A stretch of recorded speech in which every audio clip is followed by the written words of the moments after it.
Bom dia. Eu vou continuar o shiur que eu comecei ontem à tarde. Eu vou resumir para quem não estava. A gente começou a falar sobre o tema que já foi muito discutido aqui, mas eu vi ontem a cara das pessoas o interesse das pessoas no tema. E eu vi que esse tema, então, é inesgotável, que é o tema de confiança em Hashem. Todos nós, acredito que passamos por momentos de instabilidade emocional. E esse é um dos temas que mais nos fortalece, nos conecta e permite que a gente tenha uma vida tranquila, uma vida boa, com resultados, Bezrat Hashem, maravilhosos. Então, vou tentar resumir aquilo que eu falei ontem, que é o seguinte. Existe uma diferença entre emuná e bitachon. Duas palavras, talvez conhecidas, mas qual que é a visão judaica? Quando alguém está passando, Deus nos livre por um problema, se a pessoa, ele deve dizer, bom, tudo que Deus faz é para o bem. Perdi o avião, não era para viajar. Não vou torcer para acontecer nada com o avião, Deus me livre. Não era para viajar. Ou eu devo pensar, não, a coisa vai dar certo. Eu tenho certeza absoluta que a Hashem vai me ajudar. Então, a princípio, o primeiro ponto de você dizer tudo é para o bem, é óbvio que é judaico. Tudo que a Hashem faz é para o bem, já devem ter escutado bastante shurim a respeito. Mas até que ponto chega essa fé, esse positivismo, a gente achar que vai dar certo as coisas do jeito que a gente quer? Será que isso não é um pouco duvidar dos caminhos de Hashem? Eu tenho que pedir para ele, mas deixa na mão dele, ele vai saber o que é melhor. Ele vai saber o que é a melhor coisa. Ou não? Qual que é a melhor forma? Ele que sabe. Ele que sabe. Ele que sabe. A resposta é errado.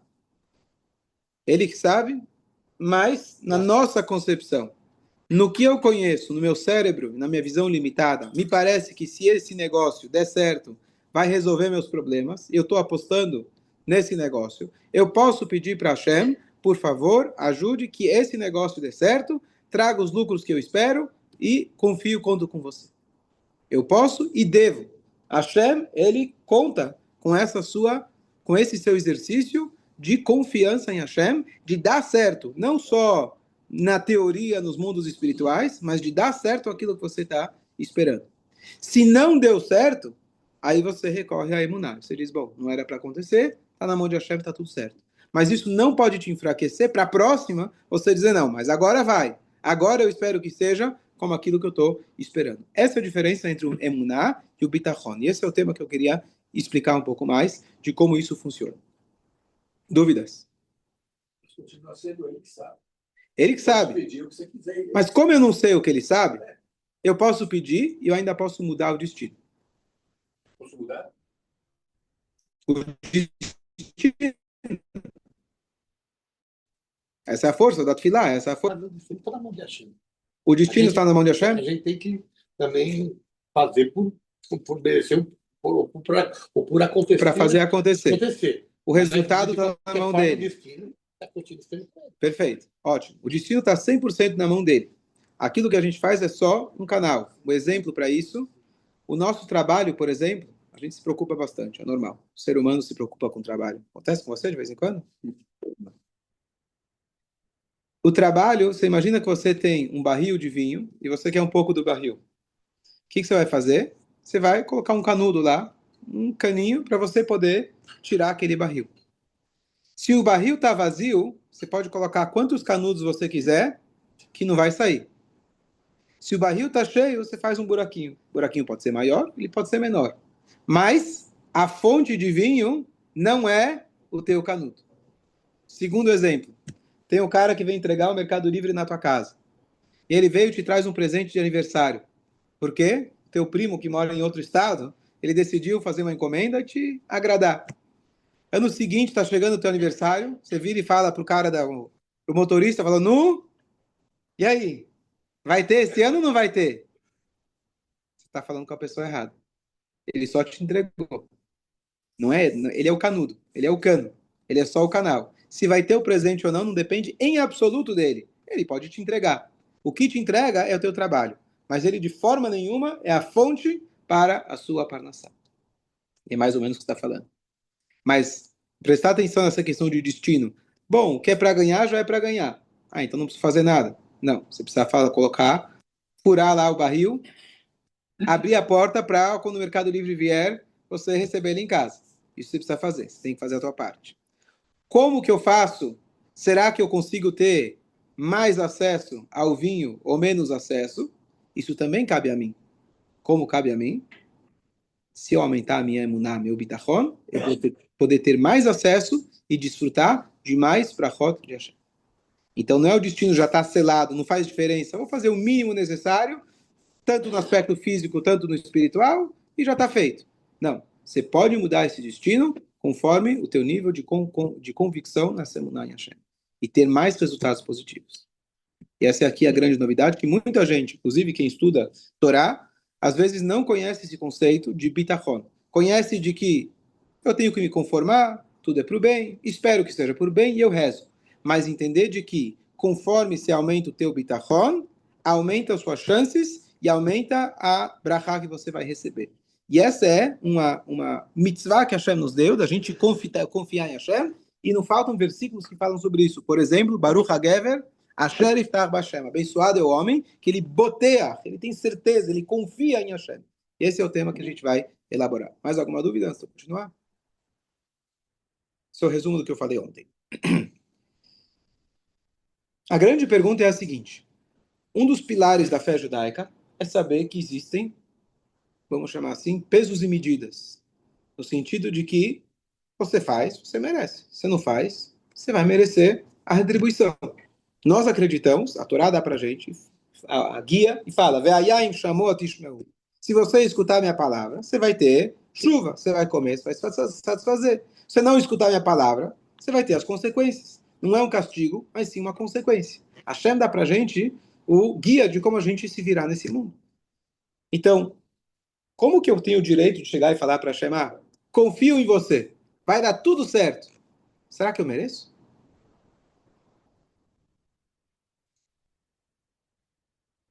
E a gente vai ver que justo nessa paraxá da semana, Moshe Rabbeinu, ele teve medo. Quando ele mata aquele egípcio, está escrito, vai irá Moshe, ele ficou com medo, vai Omar, ele diz, vai irá Moshe, vai Omar, Achenodadavar. O pessoal ficou sabendo. E ele foge. Ele fica fora do Egito por 40 ou 60 anos, tem discussão. Fugindo, porque o Paró estava perseguindo ele. Por que Moshe teve medo? Faltou fé em Deus? Bom, se Moshe talvez tinha medo, nós temos ainda mais motivo para ter medo. Yaakov vindo, quando ele foi encontrar o irmão dele, também ficou com medo. Mesmo que Deus tinha prometido para ele, eu vou te ajudar, confia em mim. Porque ele pensou, talvez eu já gastei as minhas fichas. Então a pergunta é, se Moshe Rabbeinu, se Yaakov, tendo toda essa conexão com Hashem, ainda não se garantiam por si mesmos, pelos méritos, então, por mais que eu faça, eu nunca vou saber os cálculos de Hashem, dessa vida, vidas anteriores, qual é o meu destino. Então, com que convicção eu chego e falo, eu acredito que vai dar certo? Se existe realmente, é um pilar da fé judaica, acreditar na recompensa e na consequência das nossas atitudes, então, consequência boa vem por coisas boas, quem se garante? Essa é a pergunta.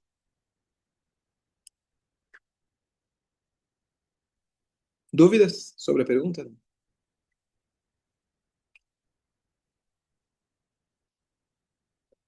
Eu vou dar um exemplo de confiança extrema que não cabe a nós, mas é só para a gente tem que se pegar exemplos extremos para a gente poder pegar um milésimo disso, se inspirar.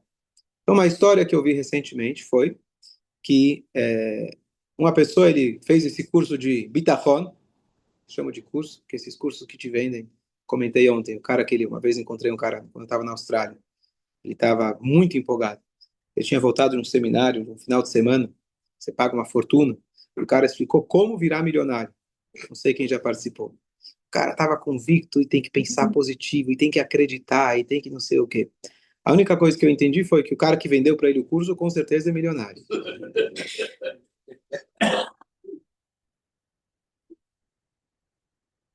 Então não estamos vendendo Ninguém está vendendo o curso aqui. A gente está realmente falando sobre um trabalho constante de vida, para todo dia a gente reforçar essa nossa emuná. Não tem corta-caminho, não tem nenhum atalho. É simplesmente você se conectar com a Hashem.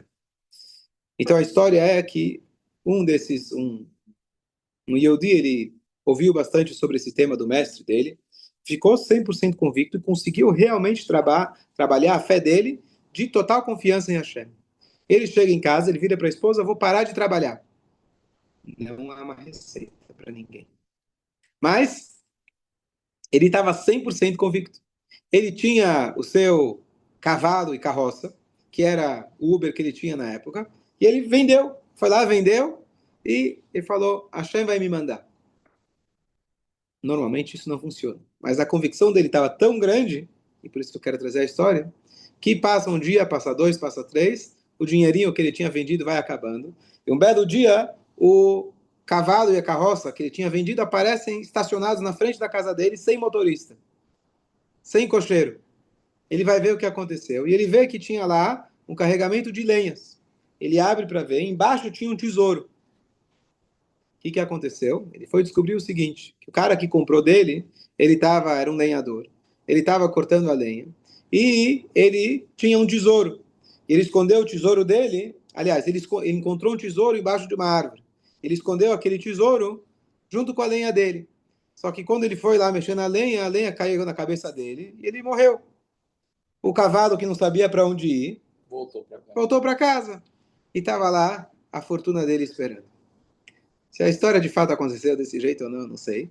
Mas o ponto da história é que para alguém que tem um nível de fé, de um tzadik, de um nível como esse, ele talvez não precisa nem sair de casa. Isso não funciona para nós. Mas o conceito é verdadeiro, que não é o teu cavalo, não é o teu Uber, não é o teu trabalho, que ele vai trazer para você o resultado que você quer. O resultado não é diretamente proporcional ao seu esforço.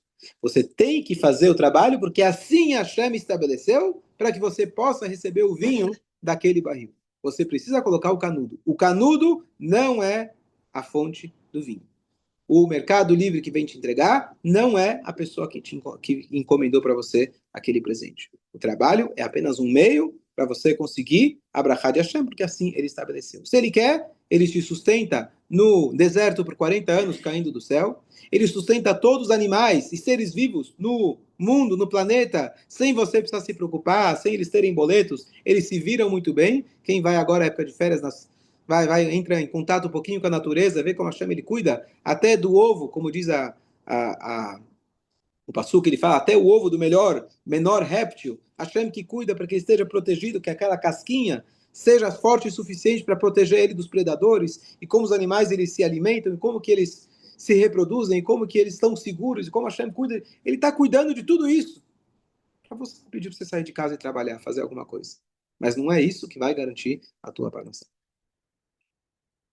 Então, o tema aqui dessa paraxá começa então analisando essa passagem de Moshe. O que a Torá conta para gente?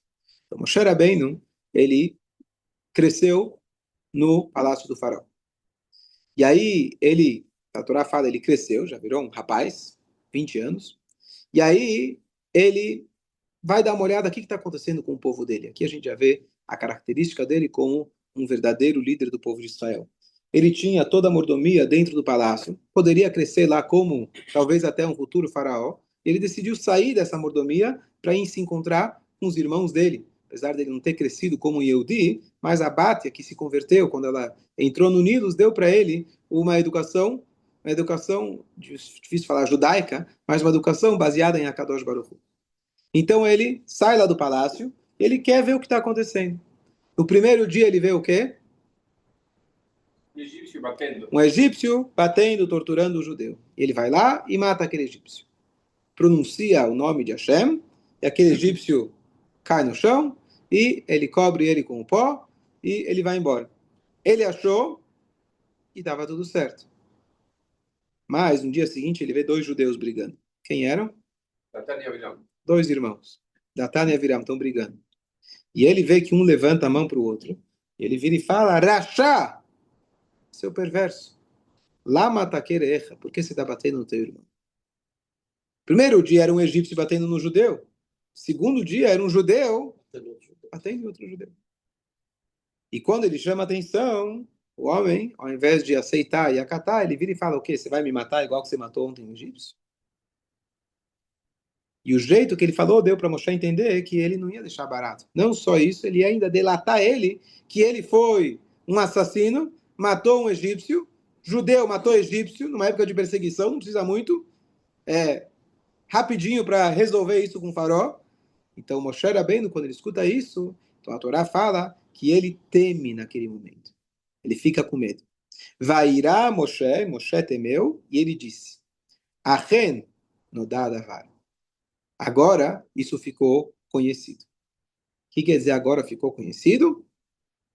Só está sabendo. Logo em seguida, ele foge.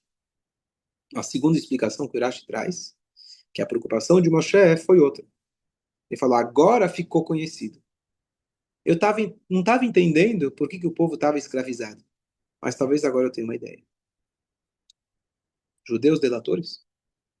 Eu vim aqui tentando resolver uma briga, e ao invés dele acatar, ao invés dele me ouvir, ele vai lá e quer me delatar para eu ser preso, para eu ser morto.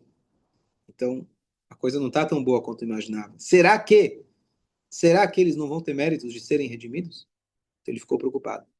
Então, uma preocupação dele pessoal, no nível mais simples. A outra, uma preocupação dele com o povo, como líder. Será que eles não tinham méritos? Vou corrigir. Não que por isso eles foram escravizados, mas talvez por isso, por esse tipo de atitude, eles não mereceriam serem redimidos. Isso ficou e deixou ele preocupado. E sobre esse medo de Moshe é que a gente vai tentar avaliar e analisar.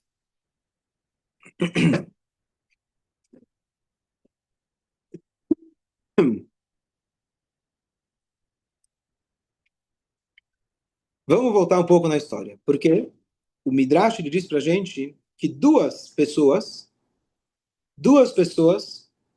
que eles deveriam ter tido fé e eram escolhidos por Hashem, não tiveram a fé necessária. Bechir Shebaavot, o escolhido dos patriarcas, Yaakov Avinu, ele é chamado escolhido dos patriarcas, ou seja, vamos chamar assim, o melhor dos patriarcas. Ele que teoricamente deveria ter mais fé, teve um momento de fraqueza. E Moshe Rabbeinu, que era o Mechir Neviim, o escolhido de todos os profetas, não houve e não vai haver nenhum profeta maior que Moshe, ele também, nesse aspecto, ele, na hora H, ele temeu a Deus. Então, tem duas formas de explicar essa passagem. Esse temor se pode enxergar como algo positivo, como uma forma de humildade. Por que eu tenho medo? Será que eu mereço? Quem é orgulhoso vai dizer, Deus, ó, tá aqui minha listinha. Quer saber tudo que eu fiz? Olha, eu ajudei, hoje eu fiz, eu ajudei, mereço. Então essa é uma forma de encarar, virando para Hashem, mostrando os seus merecimentos. Não é uma boa forma. A outra é você pedir com humildade. Não sei se eu mereço, mas você pode tudo, você me ajuda. Então, abri aqui um parênteses sobre um shiur que eu comentei não faz muito tempo. Por que não vale a pena eu pedir para Deus e falar pelos meus méritos? Não tem coisa boa, não tem coisa boa? Cada um de nós tem tanta coisa boa. E a gente sabe que o poder de uma mitzvah é infinito. Então, por que eu não posso virar para Hashem e falar, olha, Hashem, vamos fazer uma troca? Hoje eu ajudei, você me ajuda. O cara chega no Yom Kippur e fala, olha, Hashem, eu estou pedindo desculpa, limpa a minha barra e me dá um bom ano. Não é um bom negócio? É assim que a gente resolve as coisas no mundo? Faz um business com Deus. É assim que faz ou não faz? É assim que reza? Hashem não negocia. Hashem não negocia? Não é judaico negociar? Pode ser judaico, ele está por cima de nós. Está acima. Então você não tem que negociar com ele. Vou negociar, mas não estou judaico. Não é uma relação sustentável. Por que não é boa? Por que não é sustentável? Porque você tem que, se você faz isso, toma lá da cá, tem horas que você talvez não tenha que dar. Boa. Então a primeira coisa, o cálculo de Hashem a gente não sabe. Então não vale a pena a gente entrar nessa. Não vale a pena você entrar e começar a negociar. Porque se você mostra uma ficha de mérito, pode ser que ele vai te mostrar outra que você esqueceu. Esse é um ponto. Mas é muito além desse ponto. Esse é o ponto mais básico, digamos assim. É muito além disso. Quando um filho chega para o pai e fala, olha, eu quero a mesada e esse mês eu me comportei e tirei 10. Faz sentido? Faz. Eu mereci, estudei. me dá a mesada. Agora o filho chega para o pai e fala, eu quero um abraço, porque eu tirei 10 na prova. Precisa tirar 10 na prova para merecer um abraço? E se eu tirei 0, fiquei de recuperação, repeti 3 vezes, não mereço abraço? Não merece abraço? Você ainda precisa casar e ter filhos, se Deus quiser. Em breve. Teu filho merece abraço e aquele que tirou 0 merece mais abraço ainda. Não é merece. Abraço, a palavra não é essa. Abraço não é merecimento. O amor de um pai para um filho tem que ser incondicional. Tem coisas extras que você pode dar para ele como um incentivo. É assim que você vai educar.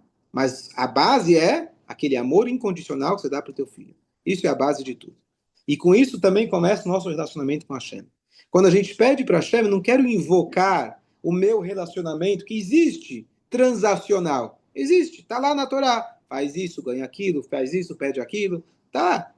Mas não é isso que eu quero invocar na hora da Tefilá. O que eu quero invocar na hora da Tefilá é a minha conexão com Hashem muito além de merecimento. Então, para Hashem me dar, não é só eu preciso resolver meus problemas. Não, eu quero um abraço de Hashem. É isso que eu estou pedindo para Hashem. Esse abraço vai se expressar também em coisas boas aqui materializadas nesse mundo. Então, eu invocar e apelar pelos meus méritos, número 1, eu posso sair perdendo, pode não ser um bom negócio, mas muito além disso, é um relacionamento muito distante. Então, quando o marido e a mulher, o marido vira e fala, a mulher fala para o marido, ou o marido fala para a mulher, vai até a esquina comprar um leite, ele vira e fala, eu vou, mas o que eu vou ganhar com isso?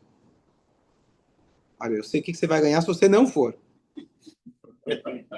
Então, esse relacionamento é muito fraco. Não existe o que eu vou ganhar. Você pode pensar assim, poxa, hoje eu fui isso, amanhã eu sou aquilo. Você tem filhos, bom, um levanta no meio da noite, outro acorda de manhã para trabalhar. Você tem que ter negociações, faz parte.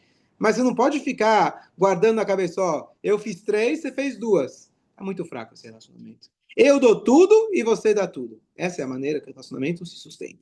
Então, quando a gente fala com Hashem, não, eu vou fazer mitzvah, mas depois eu quero depois o troco. Você pode, mas é muito fraco. Daniel, queria falar mais uma coisa? Eu queria perguntar, e a gratidão? Onde entra isso? Explica melhor. Na fila, por exemplo, a gente também agradece, a gente não só pede. Né? Boa. A gratidão é a expressão de reconhecimento que realmente vem dele. Então, a pergunta é o que vem primeiro, se é o pedido, louvor, o agradecimento. Na Amidá, a gente tem primeiro o louvor, depois o pedido, depois o agradecimento. Mas a gente começa o nosso dia falando a palavra modé. Significa eu agradeço. Uma dica muito simples, mas muito importante, eu tento fazer isso todos os dias. Já comentei, já dei vários shurim a respeito. Para a pessoa estar feliz, começa agradecendo. Independente em qual situação que a pessoa esteja, tem muita coisa para você agradecer. E começa a anotar. E eu fiz um exercício para mim, eu criei para mim uma conversa comigo mesmo no WhatsApp. Sabe que a pessoa que não conversa com os outros tem que conversar consigo mesmo. Então, se a pessoa está muito sozinha, não é o caso, Baruch Hashem. Mas se dá para você criar uma conversa com você mesmo de lembretes no WhatsApp, você cria um grupo com uma outra pessoa, depois você tira a pessoa e você fica sozinho. Você dá o nome para aquele grupo. Eu uso isso para anotações. Então, tem um que eu chamo de agradecimento, gratidão. Eu tento colocar lá todos os dias 1, 2 coisas que eu sou grato. Eu, pessoalmente, tento não repetir algo do outro dia. Eu posso todo dia colocar obrigado que eu levantei, já está na fila, obrigado que eu respirei, mas eu não cheguei nesse nível. Só por coisas extraordinárias que aconteceram. E só de extraordinárias, todo dia tem alguma coisa que bem hoje, sei lá, anteontem, por exemplo, fui dormir e estava com dor de cabeça. Acordei sem dor de cabeça. Baruch Hashem, acordei bem, ótimo.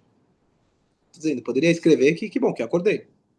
Mas até coisas extraordinárias, todo dia tem coisas para você agradecer. E isso traz para a gente uma felicidade. Que a gente começa a prestar atenção. Muda até nosso cérebro.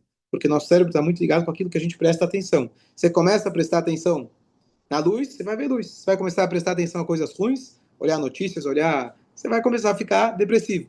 Então, é um exercício muito prático, muito bom. Isso realmente remete àquilo que a Torá traz para a gente, para Shat Kitavó, sobre a alegria, sobre agradecer a Hashem, sobre as frutas de Israel, já dei o shur a respeito, mas isso é a dica número 1. Começar agradecendo, começa um agradecimento, 2, 3 por dia, quando você conseguir, anota, agradece a Hashem por aquele detalhe, você vai ver como aquilo te faz você começar a perceber a vida de forma diferente. A gente se agradece no dia seguinte as coisas que aconteceram no dia anterior. É isso. Não, eu estou dizendo, eu estou agora, vamos supor, 10 horas da manhã, eu quero escrever alguma coisa. O que aconteceu hoje de diferente? Estou dando um exemplo que eu escrevi ontem. Eu tinha ido dormir com dor de cabeça, acontecendo. Cada um escrever do dia seguinte, do mesmo dia, cada um faz diferença.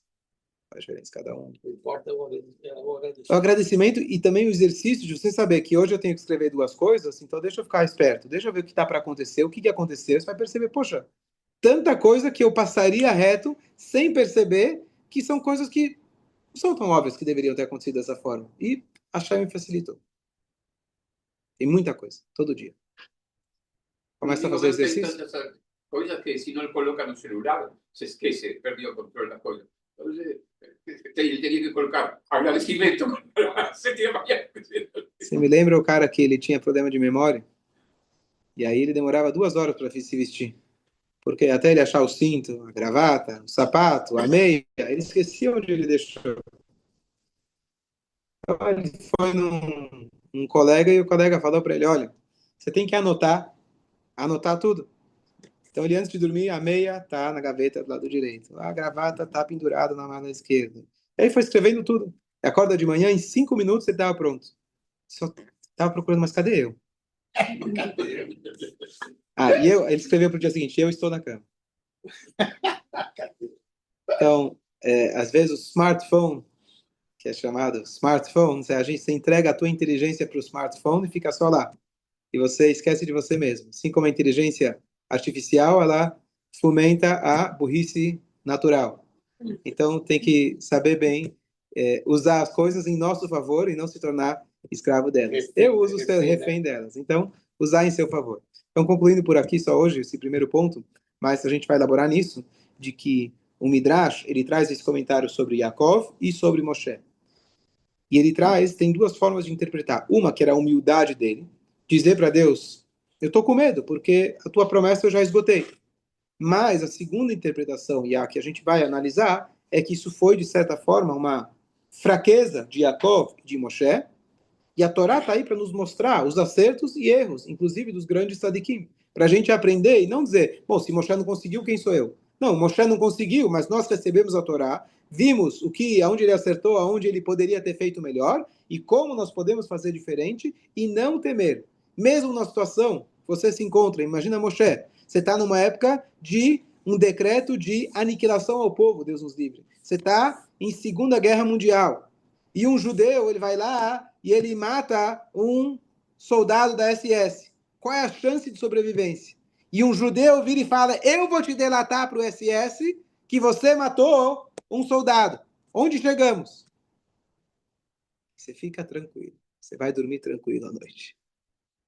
Existe chance? Mas é isso que estava acontecendo com Moshe. Era literalmente isso. O primeiro holocausto da história. Jogavam as crianças no Nilo.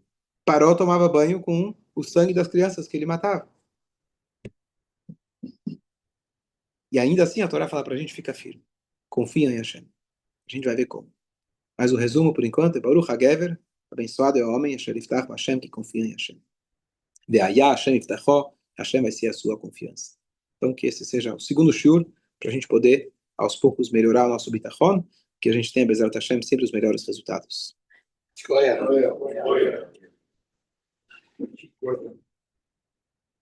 Olha.